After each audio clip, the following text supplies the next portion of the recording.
A 2 kilómetros de la línea de costa siria, en el mar de Tartus y a una profundidad de 32 metros, se descubrieron los restos de un importante naufragio. A cierta distancia, parecía tratarse de una formación rocosa, pero tras una inspección más atenta, podían verse formas características. A pesar de estar incrustadas de arena y de algas, se podían distinguir las formas de unos jarros. Los cuerpos amplios de las vasijas con delgados cuellos de 2 asas sugerían que podían ser ánforas, el equivalente antiguo de los recipientes de plástico que se utilizaban para transportar bienes de consumo tales como el vino, el aceite de oliva y el grano. Su gran abundancia hacía suponer que bajo ellas yacía un barco. Si se encontraba, podría conseguirse un mayor conocimiento de estos lugares y de la naturaleza del primitivo comercio marítimo.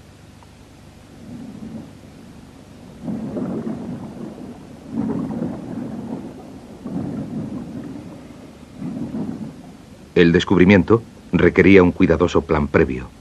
Antes de que pudiesen comenzar los trabajos, había que fijar en un mapa con precisión el lugar y organizar todos los medios técnicos.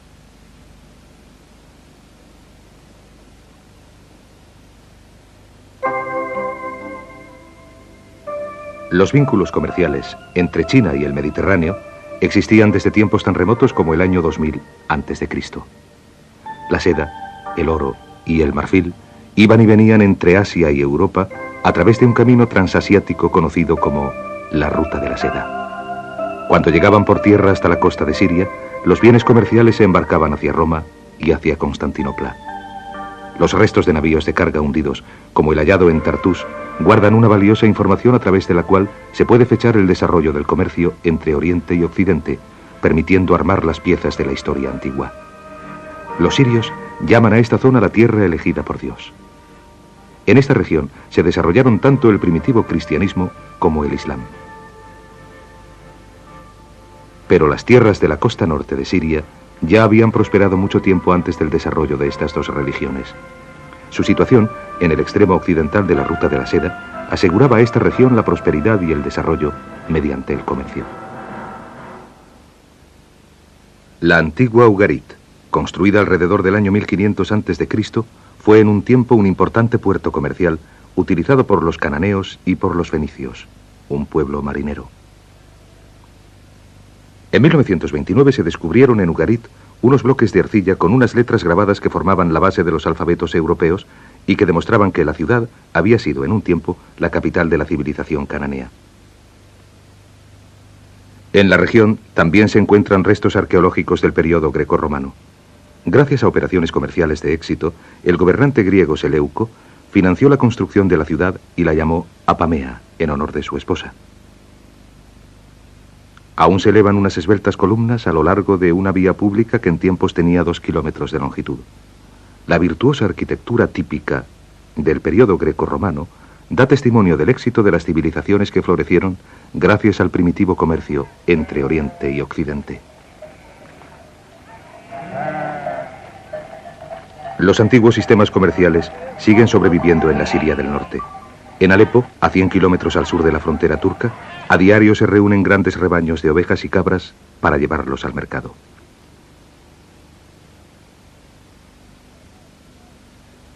Los pastores locales son maestros en el trueque y el comercio y siguen intercambiando ganado y dinero utilizando un intrincado sistema desarrollado a través de los siglos.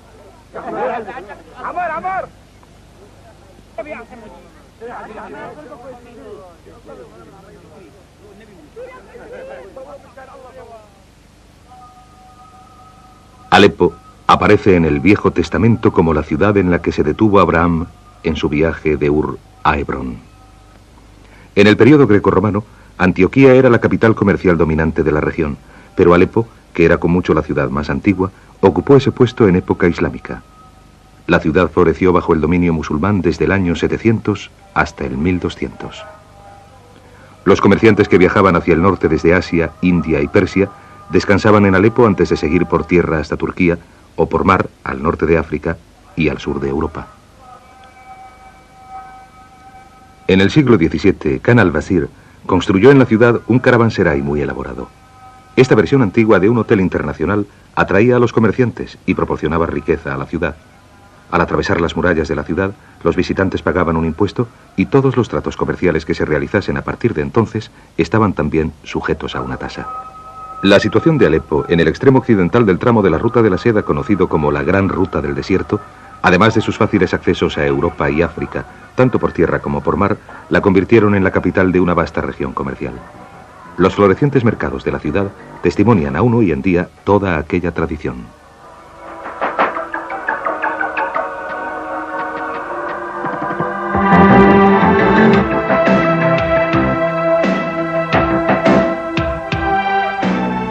Desde Basora, en el Golfo Pérsico, la Gran Ruta del Desierto se extendía hacia el norte, pasando por Bagdad y llegando finalmente a Alepo. A unos 80 kilómetros al este de la zona septentrional de Siria se encontraba el punto de enlace comercial marítimo en la isla de Arbad, en el mar Mediterráneo. Esta isla, colonizada y fundada por los fenicios, se convirtió en el centro del comercio de la zona. Los isleños, en tanto que hombres de la mar, jamás se dedicaron a la fabricación de bienes, pero sobrevivieron gracias a su transporte tanto desde como hacia la Gran Ruta del Desierto. Puesto que Siria no cuenta con un puerto natural, los habitantes de Arbad prosperaron gracias al comercio y más adelante establecieron sus propios reinos en Sidón y en Biblos. La importancia estratégica de la isla la convirtió en centro de incontables batallas, especialmente entre los musulmanes y los cruzados en el siglo XII. La muy fortificada ciudad comerció en un tiempo con seda china, incienso y oro.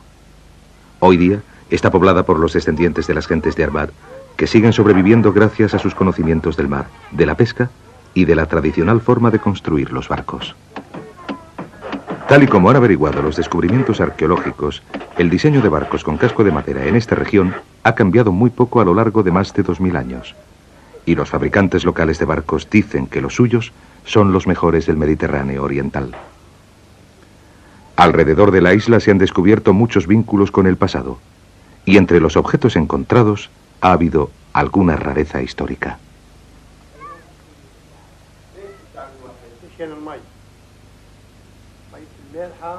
En las guerras de la antigüedad, a menudo se desplegaba la táctica del asedio, y los habitantes de la isla se veían amenazados por el hambre y por la sed. En esas condiciones se utilizaban objetos metálicos como este, que encontraron los pescadores frente a la costa para recoger agua dulce.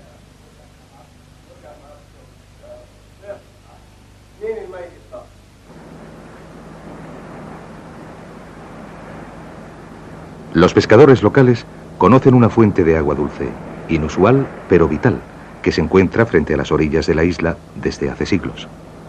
A 20 metros por debajo de la superficie del mar, un río subterráneo descarga agua dulce en el lecho marino.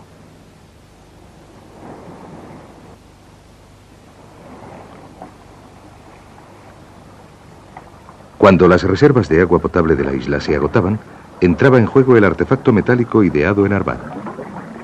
El recipiente de plomo con forma de campana se bajaba hasta la corriente de agua dulce que se hacía subir hasta la superficie a través de un tubo conectado a él, hecho de piel de oveja. El conocimiento que los habitantes de Arbad tenían del mar y su ingenio les salvó de la amenaza del asedio.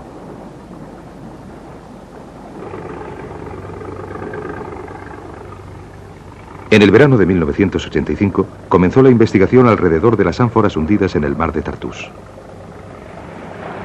Después de meses de preparativos y organización, había llegado el equipo de expertos. Se había reunido el material técnico. El centro de operaciones era un gran pontón de casco de acero que se remolcó hasta el emplazamiento y se ancló. El pontón iba a convertirse en un laboratorio flotante y en el hogar de buceadores y arqueólogos marinos en el transcurso de los 2 años siguientes. En él se instalaron grúas y tornos industriales para elevar los hallazgos desde las profundidades. También trajeron cámaras robóticas submarinas y focos que se manejaban desde una complicada sala de control que no resultaría fuera de lugar en la NASA.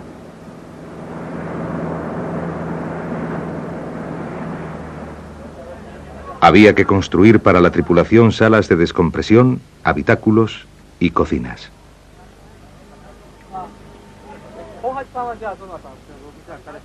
Este proyecto era la primera exploración importante que se llevaba a cabo en la zona y el gobierno sirio lo apoyó con entusiasmo. buceadores de la Marina siria se unieron al equipo japonés, igual que funcionarios de ambos gobiernos.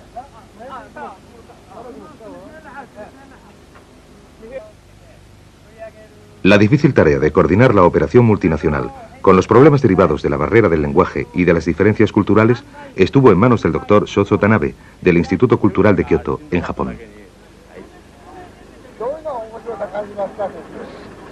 Quiero ver en qué estado se encuentran los restos. Yo no los he visto, así que estoy ansioso esperando que las cámaras submarinas de televisión bajen lo antes posible.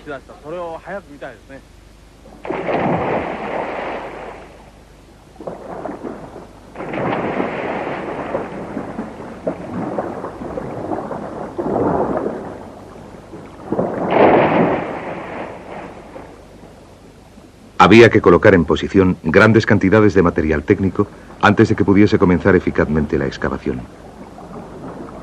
Los buceadores realizaron unas exploraciones preliminares antes de bajar con las cámaras. Se utilizó aire comprimido conectado a un generador a bordo de la nave para limpiar la arena incrustada en las ánforas sin causarle daños.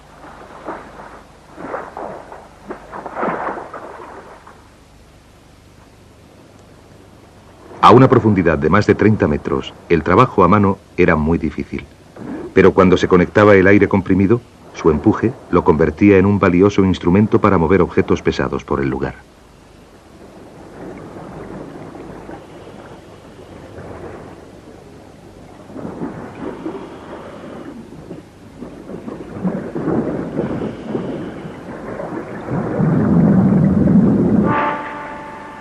A bordo del barco se realizaron las comprobaciones finales de las importantísimas cámaras y luces submarinas antes de hacerlas descender a la posición indicada.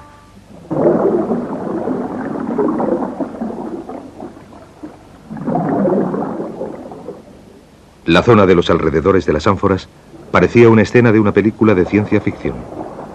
En las aguas de color azul oscuro, los buceadores parecían más bien astronautas trabajando en una estación espacial que miembros de una excavación arqueológica.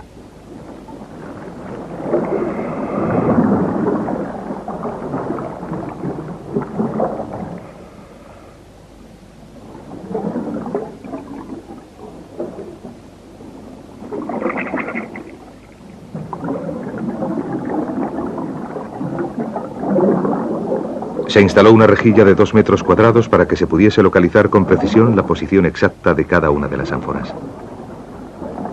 Siguiendo los procedimientos de las excavaciones arqueológicas terrestres, a continuación se trazó un mapa muy preciso. La inspección mostró que las ánforas estaban agrupadas en una disposición ovalada, semejante a la forma de un barco, que medía 14 metros de longitud, 7 de anchura y hasta 1 de altura. Las luces y cámaras robóticas se habían conectado entre el lugar de la exploración y el barco. Con los mapas trazados y con los expertos pudiendo tener visión desde la sala de control, la excavación ya podía empezar.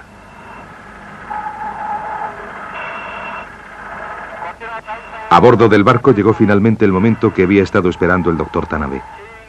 Establecidos los contactos de sonido y visión, su equipo podía controlar la exploración.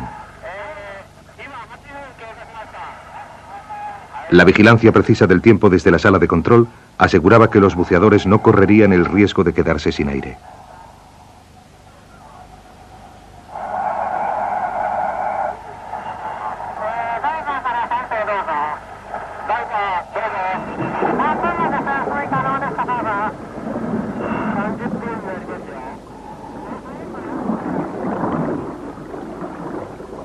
Bajo el agua, el equipo de submarinistas supervisó el descenso del pesado equipo de ascensión que se utilizaría para subir las ánforas desde las profundidades y para servir como niveles de descompresión para los buceadores al volver a la superficie.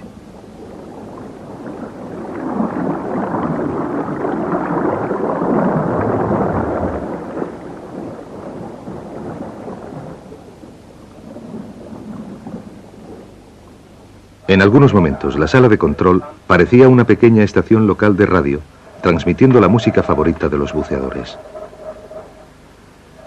A 30 metros, los buceadores solo podían trabajar por turnos de 2 periodos de 20 minutos diarios. A esas profundidades, la presión exige que los buceadores respiren un aire 4 veces más comprimido que en la superficie. Si subiesen a la superficie demasiado deprisa, el aire comprimido se expandiría violentamente dentro de la sangre, produciendo a menudo una muerte muy dolorosa. Aunque es vital, la descompresión ocupa mucho tiempo, de modo que la sala de control instaló un sistema de alta fidelidad para ayudar a sobrellevar el aburrimiento.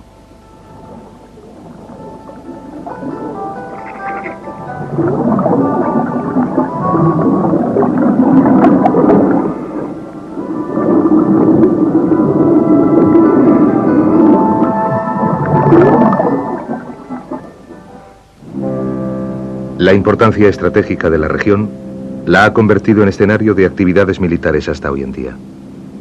Los navíos de la Marina siria patrullan las aguas a 40 kilómetros al norte de Beirut. Y al oeste, el conflicto irano-iraquí sigue hirviendo tras 7 años de guerra que ha costado más de 1 millón de muertos.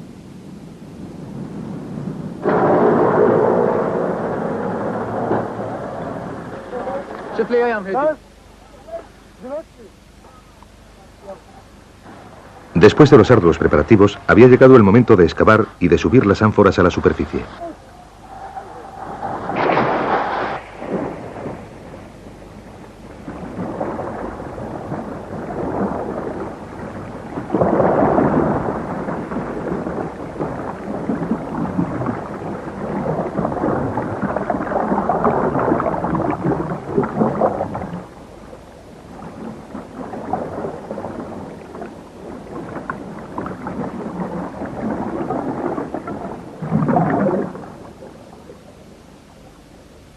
La capa superior de ánforas había sido gravemente erosionada a lo largo de los años.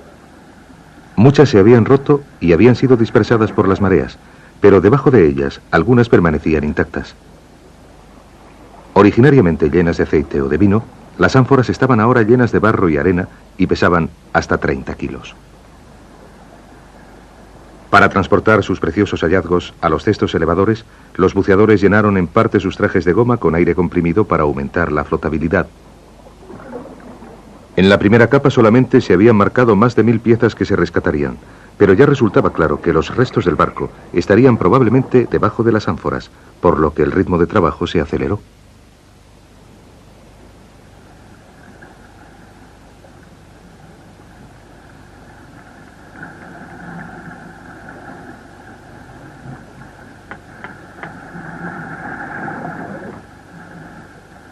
La forma de las ánforas permitiría a los arqueólogos de a bordo fecharlas y posiblemente localizar su origen.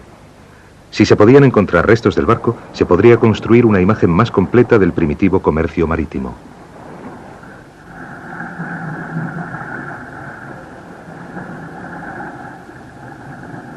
En esta zona del Mediterráneo, las condiciones climáticas y las fuertes mareas limitan a agosto y septiembre los meses en que la inmersión es segura, por lo que era esencial un trabajo rápido. Pero el agotador esfuerzo necesario para mover rápidamente las ánforas hacía disminuir el suministro de oxígeno de los buceadores, lo que a su vez suponía un largo ascenso hasta la superficie.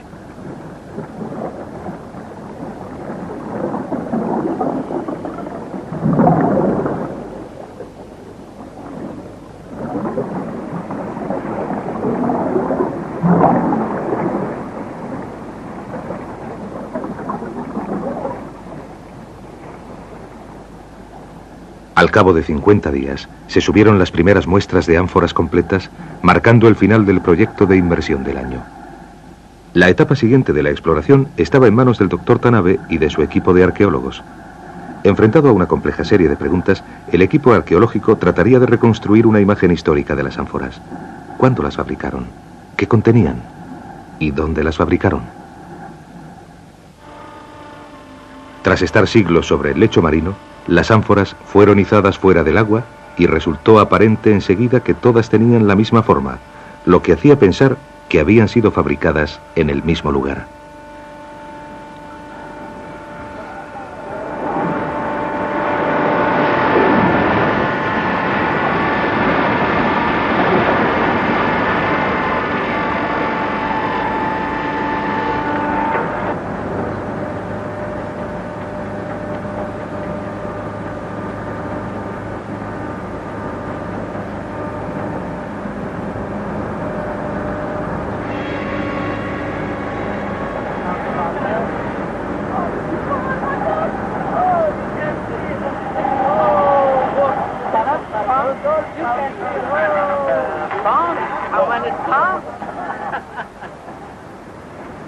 Para felicidad del equipo, tras un año de preparativos y de trabajo duro, las ánforas finalmente estaban a bordo y podían investigarse debidamente. Las ánforas tenían 70 centímetros de altura, con la boca entre las dos asas parecidas a brazos que daban a los objetos un aspecto grecolatino. El cargamento se depositó cuidadosamente y comenzó el laborioso proceso de limpieza y restauración. Para comprender totalmente el papel de las ánforas a lo largo de las antiguas rutas comerciales, el equipo arqueológico se dirigió a Grecia, donde se habían realizado importantes descubrimientos de ánforas.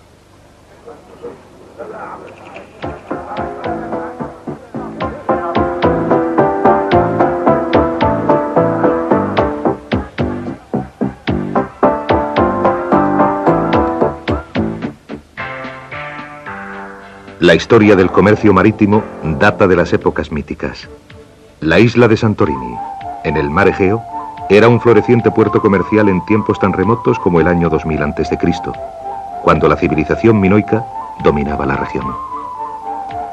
En el siglo V a.C., una potente erupción volcánica creó un mar interior en la isla y produjo un maremoto tan grande que anegó la costa egea y prácticamente arrasó la civilización minoica de la noche a la mañana.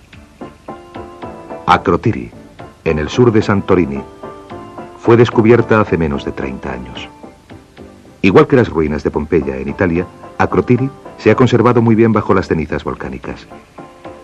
Las excavaciones arqueológicas en el lugar han proporcionado a los historiadores información gracias a la cual se han establecido los antiguos enlaces del comercio marítimo entre Oriente y Occidente.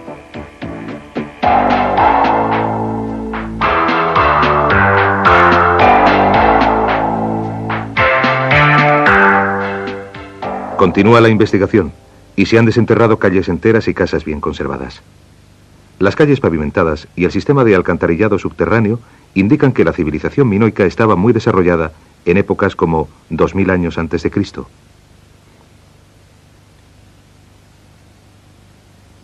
Las ánforas que había junto a las puertas y en las cocinas nos muestran cómo las vasijas formaban parte de la vida cotidiana de la época.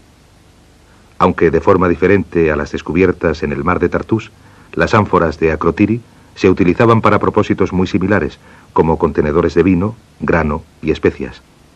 Las vasijas eran indispensables para las primitivas civilizaciones, para uso tanto doméstico como comercial. Como si las hubiesen guardado para los historiadores, en Akrotiri se encuentran algunas de las mejores pinturas murales narrativas de la época. Se pueden ver barcos que se hacen a la mar desde Santorini, en la parte izquierda de la pintura de 6 metros de ancho.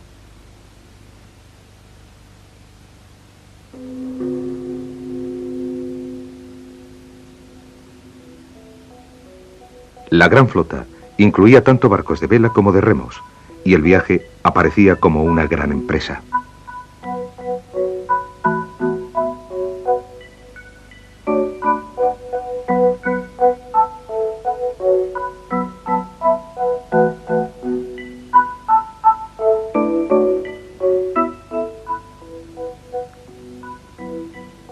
No se sabe con precisión hacia dónde se dirigía exactamente, pero una teoría sugiere que el viaje acababa en el norte, en las costas del Mar Negro, porque en el extremo de la derecha de la pintura hay gentes vestidas con pesados trajes de piel de cordero.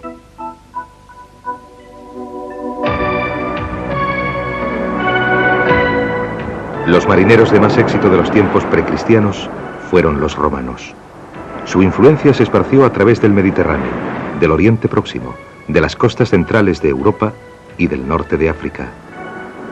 En el Museo Bal de Túnez, un mosaico romano representa el mito del mar que nos muestra al dios Baco a bordo de un buque de guerra desde el cual transformaba a los piratas en inofensivos delfines.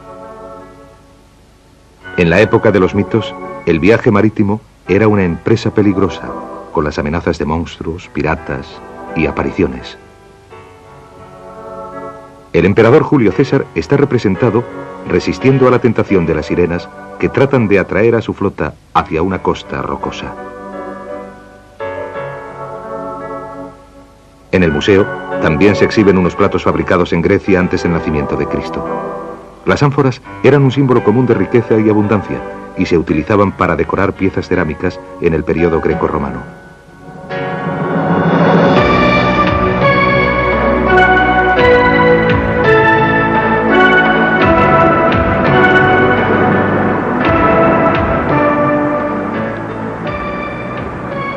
costa hacia la que las sirenas trataron de atraer a Julio César pudo ser la de Halicarnaso, en Turquía.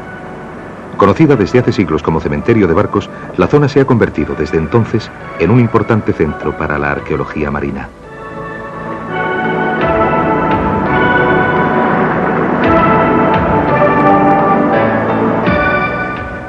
El castillo que hoy se alza en la ciudad fue construido por los cruzados en el emplazamiento de un templo construido por el rey Mausolo, que fue, una vez, una de las 7 maravillas del mundo antiguo. Ahora, alberga muchos de los tesoros recuperados del mar alrededor de Halicarnaso.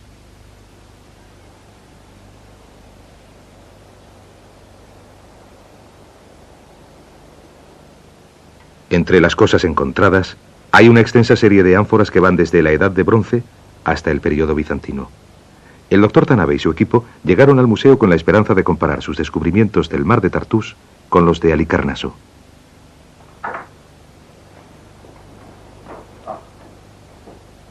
Cuanto más inusual y más difícil de fechar era una ánfora, se almacenaba en un depósito subterráneo en el que continuaba la investigación y la catalogación. La forma y el tamaño de las ánforas difería considerablemente, dependiendo de su lugar de fabricación en el Egeo.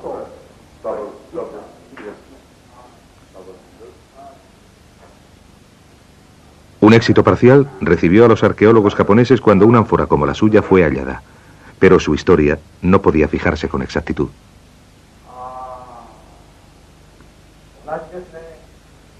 El cuerpo amplio, el cuello delgado y el asa doble tenían formas exactas a las recuperadas en el mar de Tartús, pero la superficie tenía texturas relativamente elaboradas, lo que sugería que se trataba de una ánfora más moderna que las halladas por los japoneses, como nos explicó el conservador turco del museo. Esta ánfora es similar a una de nuestro museo y fue descubierta en Haifa, en Israel. Fue fechada como perteneciente al siglo XIII. La doctora Virginia Grace, que vive en Atenas, es una autoridad mundial en ánforas y nos ayudó a relacionar la nuestra con la que se encontró en Israel. Tras amplias investigaciones, estamos seguros ahora de que procede del siglo XIV. Los surcos de su superficie y la base plana indican que se hizo avanzado ya el siglo, después del periodo bizantino.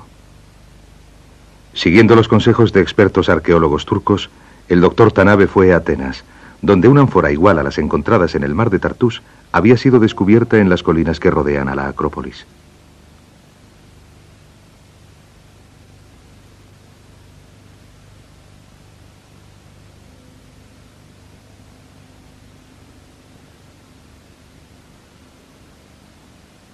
El Museo del Ágora de Atenas alberga la mejor colección de artefactos griegos del mundo, y entre estos hay una amplia serie de ánforas y, lo que era muy importante para el doctor Tanabe, una selección de asas marcadas. La inscripción de los fragmentos indica dónde fueron fabricadas las ánforas. La inscripción de una rosa era la marca de la isla de Rodas en el siglo III a.C.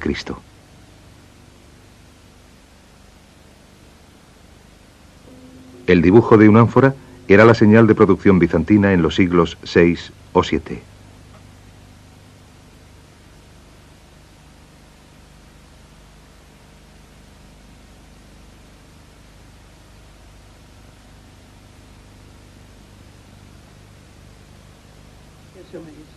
Uniendo el lugar de su descubrimiento al de su producción, los arqueólogos han podido reconstruir una imagen de las primitivas pautas del comercio.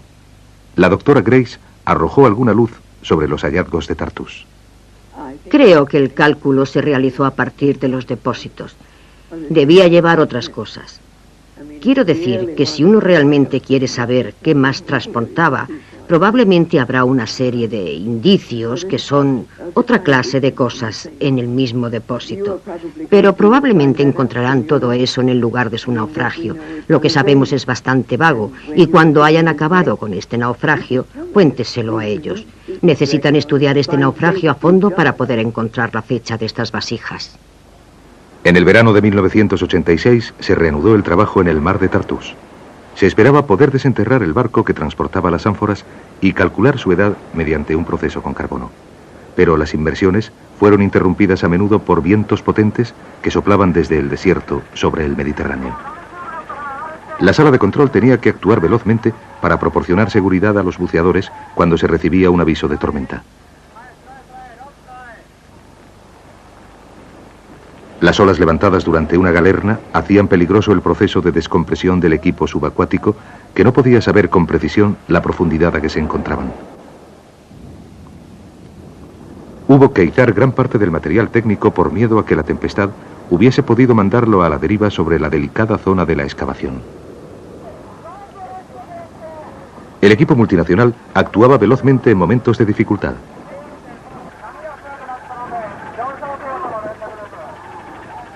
Con los buceadores a salvo en la superficie, la tarea de subirlos a bordo se veía estorbada por el oleaje.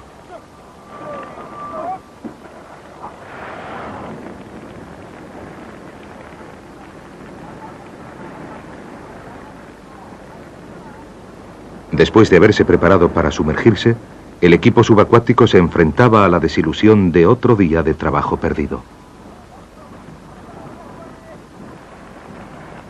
El delicado material técnico sobre la borda tenía que protegerse de la lluvia torrencial.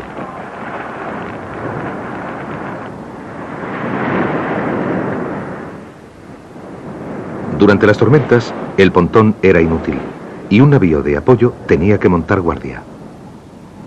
Al carecer de hélice y de timón, una ola grande podría romper sus amarras y lanzarlo hacia la orilla.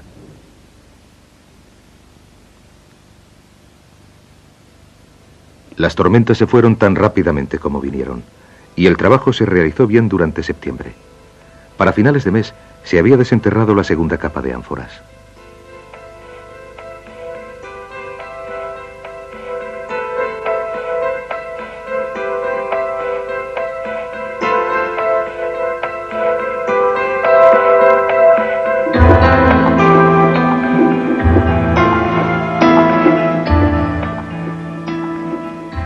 Casi todas las ánforas estaban intactas, y entre ellas había pedazos del barco de madera que las había transportado.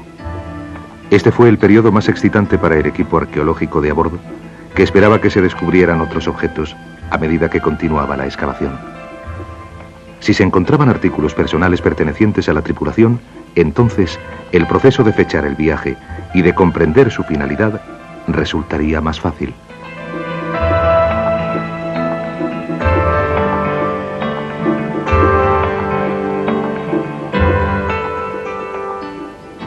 La excavación continuó a un ritmo rápido, a la vez que el tiempo se iba acabando para el equipo de los buceadores.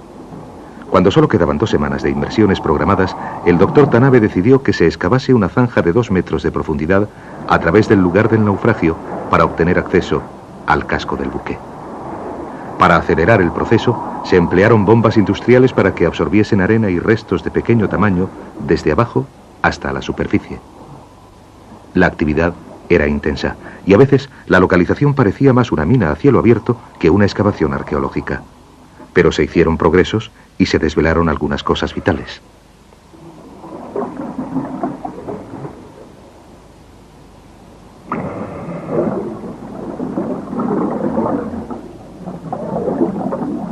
Unos fragmentos del ancla, retorcidos bajo el peso de las ánforas, demostraron ser útiles cuando se calculó el tamaño total de la nave.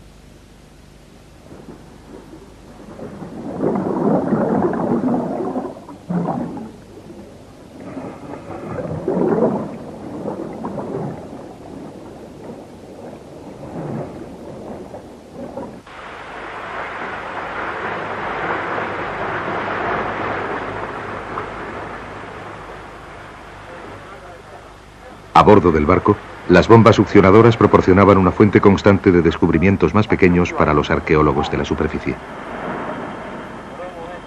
El doctor Tanabe estuvo encantado cuando empezaron a aparecer objetos de madera de debajo de las ánforas.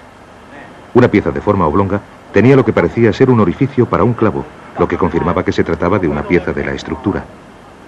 Los suaves discos eran los tapones, y se esperaba que mediante ellos se podrían encontrar rastros de los contenidos de las ánforas.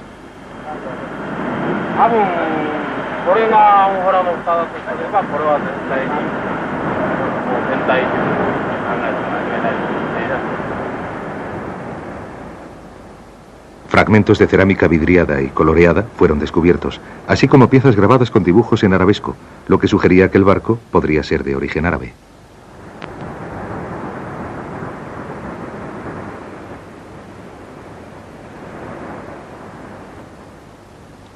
Algunos de los hallazgos se enviaron inmediatamente a Japón para datarlos mediante el proceso del carbono. Se esperaba que los resultados darían al equipo arqueológico una información adicional mientras aún seguía en la localización.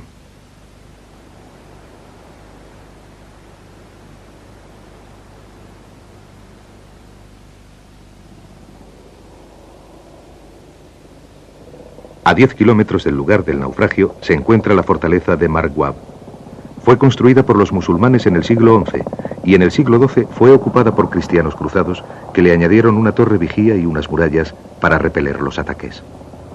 Pero en 1285, el corto reinado de los cruzados había terminado al conseguir el sultán Baybars capturar la fortaleza a los francos.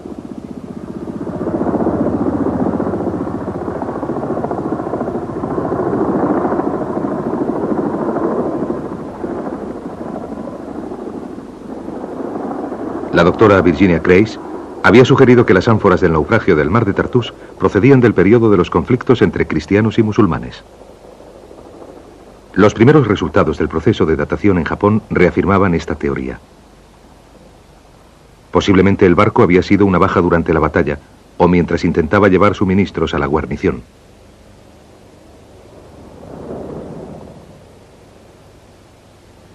En el mar de Tartús se incrementaron los esfuerzos para desenterrar el armazón del barco.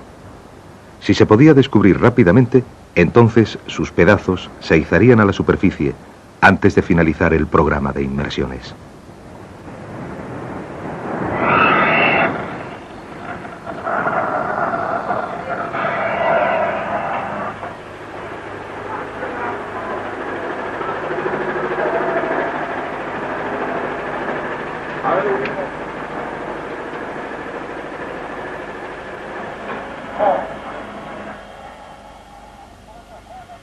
El 13 de septiembre, en la sala de control, se recibió el mensaje que habían estado esperando.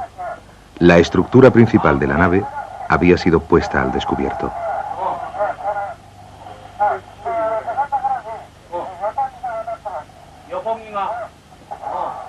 Los buceadores indicaron a la cámara de control dónde estaban las maderas. El doctor Tanabe y su equipo observaban atentamente mientras las bombas de succión limpiaban una zona mayor.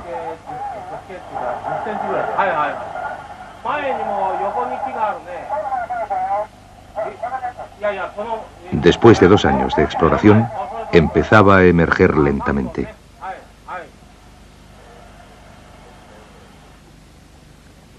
Se encontró un travesaño de unos 10 centímetros de anchura.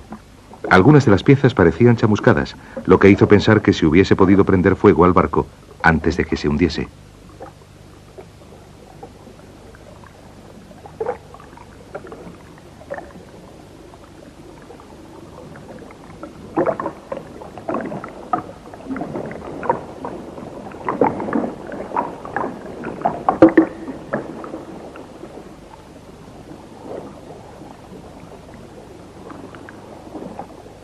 Después de siglos en el lecho marino, la madera se había vuelto extremadamente suave y frágil.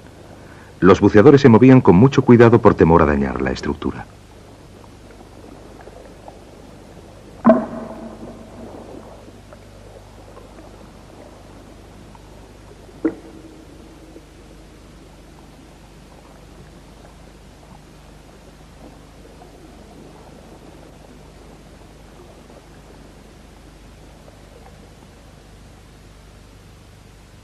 Poco a poco, el trazado del barco se fue haciendo aparente. Se encontraron partes de la quilla y de los costados. Los travesaños encajaban perfectamente en el trazado general. El espesor de las cuadernas encontradas permitió deducir a los arqueólogos que originariamente el barco medía 25 metros de largo por 8 de ancho.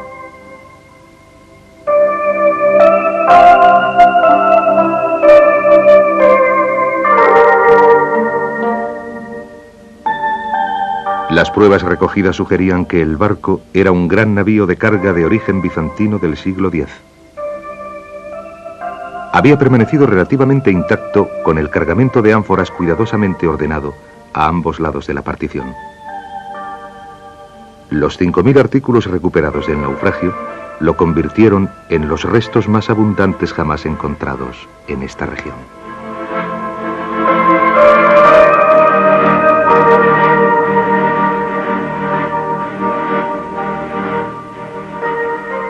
Para octubre de 1986, la excavación submarina se había completado y las ánforas y los artefactos encontrados se enviaron a varios institutos de investigación donde se realizaron detallados estudios.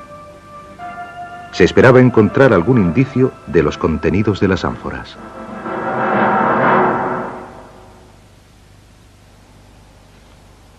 En el Museo de Halikarnaso, en Turquía, hay un barco similar al descubierto por el equipo del Dr. Tanabe que está siendo restaurado desde hace 15 años.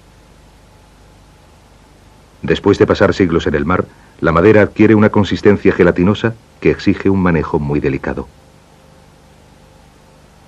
Antes de volverla a montar, la madera se sumerge en agua dulce durante 2 años para retirar la sal. Después, se calienta despacio durante otros 2 años, tras lo cual se le añade polietilenglicol para endurecerla.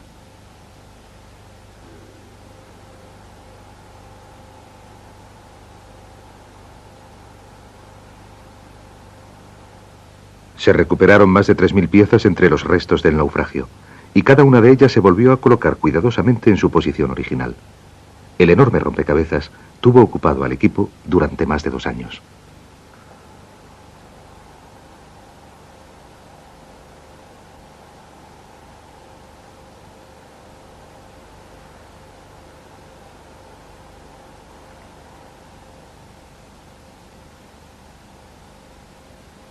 Fue posible reconstruir más del 20% de la estructura original. Se espera que el descubrimiento del mar de Tartús sea incluso más exacto, aunque este también requerirá muchos años de esmerada restauración.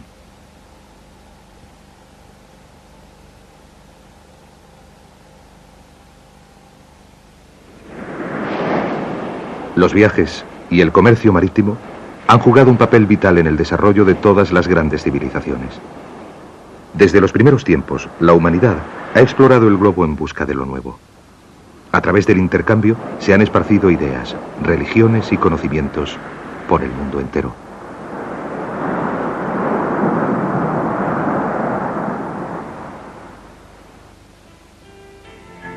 Los dhows árabes fueron los primeros en enlazar por mar Oriente y Occidente.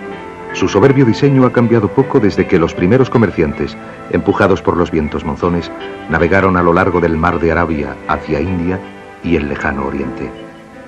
Su conocimiento de las matemáticas y de la astronomía permitió a los árabes viajar grandes distancias en mar abierto. Para los primeros viajeros, un viaje a través de un océano era el equivalente de una exploración espacial en el siglo XX y requería una gran experiencia técnica. Hasta que Vasco de Gama descubrió la ruta hacia el este por el Cabo de Buena Esperanza en el siglo XV, el Mar de Arabia y el Golfo Pérsico eran los principales vínculos para la navegación entre Europa y Asia. A lo largo de estas rutas se transportaba jade, porcelana y oro. La demanda de bienes de consumo como estos era muy grande y el mar se utilizó para transportarlos en grandes cantidades entre los 2 continentes. En el siglo XIV, los chinos navegaron hasta llegar al Golfo Pérsico en el equivalente oriental del dhow árabe, el junco chino. Los vínculos comerciales se establecieron entre Oriente y Occidente hace más de 3.000 años. El monopolio de China en la producción de la seda fortaleció la relación. La ruta terrestre a través de la cual la transportaban se conoció como la Ruta de la Seda. Pero se sabe que grandes cantidades de artículos valiosos, como el incienso y la porcelana, se transportaban por mar durante el mismo periodo. Nosotros partimos de Roma hacia China para recrear un viaje que hemos llamado la Ruta de la Seda por mar.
y el marfil iban y venían entre Asia y Europa a través de un camino transasiático conocido como la Ruta de la Seda. Cuando llegaban por tierra hasta la costa de Siria, los bienes comerciales se embarcaban hacia Roma y hacia Constantinopla. Los restos de navíos de carga hundidos, como el hallado en Tartús, guardan una valiosa información a través de la cual se puede fechar el desarrollo del comercio entre Oriente y Occidente, permitiendo armar las piezas de la historia antigua. Los sirios llaman a esta zona la tierra elegida por Dios. En esta región se desarrollaron tanto el primitivo cristianismo como el islam. Pero las tierras de la costa norte de Siria ya habían prosperado mucho tiempo antes del desarrollo de estas dos religiones. Su situación, en el extremo occidental de la Ruta de la Seda, aseguraba a esta región la prosperidad y el desarrollo mediante el comercio. La antigua Ugarit, construida alrededor del año 1500 a.C., fue en un tiempo un importante puerto comercial utilizado por los cananeos y por los fenicios, un pueblo marinero. En 1929 se descubrieron en Ugarit unos bloques de arcilla con unas letras grabadas que formaban la base de los alfabetos europeos y que demostraban que la ciudad había sido en un tiempo la capital de la civilización cananea. En la región también se encuentran restos arqueológicos del periodo grecorromano. Gracias a operaciones comerciales de éxito, el gobernante griego Seleuco financió la construcción de la ciudad y la llamó Apamea, en honor de su esposa.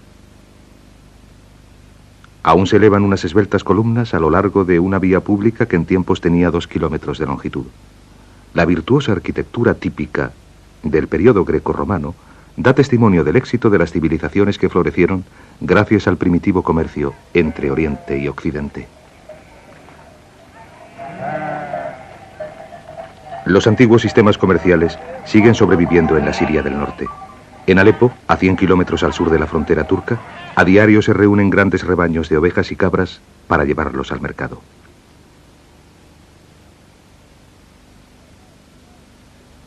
Los pastores locales son maestros en el trueque y el comercio y siguen intercambiando ganado y dinero utilizando un intrincado sistema desarrollado a través de los siglos.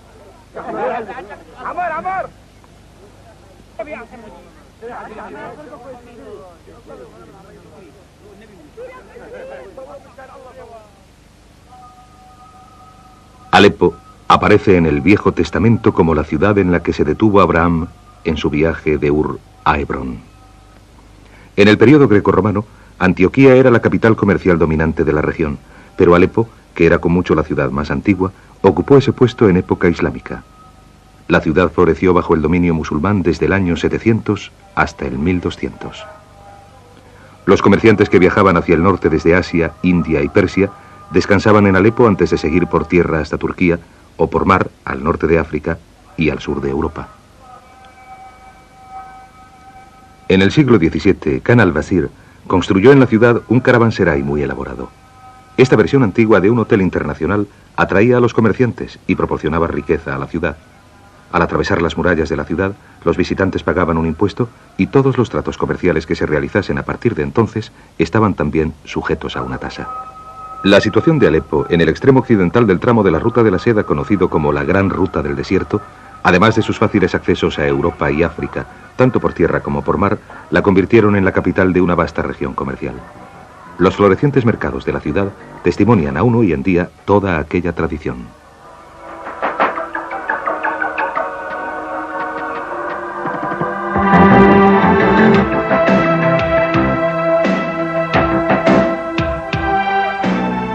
Desde Basora, en el Golfo Pérsico, la Gran Ruta del Desierto se extendía hacia el norte, pasando por Bagdad y llegando finalmente a Alepo. A unos 80 kilómetros al este de la zona septentrional de Siria se encontraba el punto de enlace comercial marítimo en la isla de Arbad, en el mar Mediterráneo. Esta isla, colonizada y fundada por los fenicios, se convirtió en el centro del comercio de la zona. Los isleños, en tanto que hombres de la mar, jamás se dedicaron a la fabricación de bienes, pero sobrevivieron gracias a su transporte, tanto desde como hacia la Gran Ruta del Desierto. Puesto que Siria no cuenta con un puerto natural, los habitantes de Arbad prosperaron gracias al comercio y más adelante establecieron sus propios reinos en Sidón y en Biblos. La importancia estratégica de la isla la convirtió en centro de incontables batallas, especialmente entre los musulmanes y los cruzados en el siglo XII. La muy fortificada ciudad comerció en un tiempo con seda china, incienso y oro. Hoy día está poblada por los descendientes de las gentes de Arbat, que siguen sobreviviendo gracias a sus conocimientos del mar, de la pesca y de la tradicional forma de construir los barcos. Tal y como han averiguado los descubrimientos arqueológicos, el diseño de barcos con casco de madera en esta región ha cambiado muy poco a lo largo de más de 2000 años.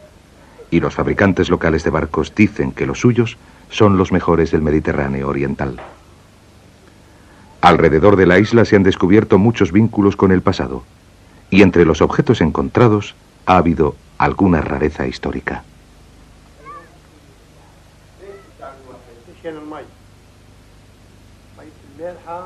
En las guerras de la antigüedad, a menudo se desplegaba la táctica del asedio, y los habitantes de la isla se veían amenazados por el hambre y por la sed. En esas condiciones se utilizaban objetos metálicos como este, que encontraron los pescadores frente a la costa para recoger agua dulce.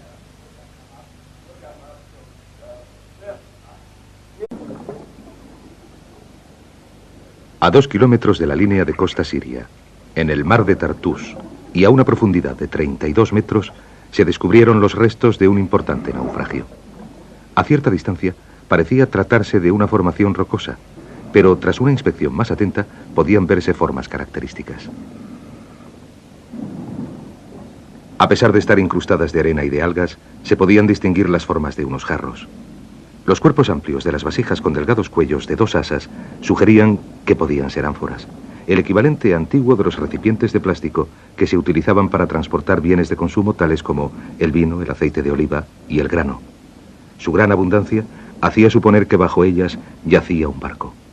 Si se encontraba, podría conseguirse un mayor conocimiento de estos lugares y de la naturaleza del primitivo comercio marítimo.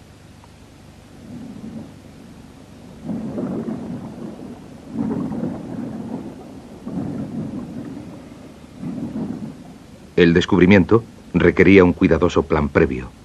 Antes de que pudiesen comenzar los trabajos, había que fijar en un mapa con precisión el lugar y organizar todos los medios técnicos.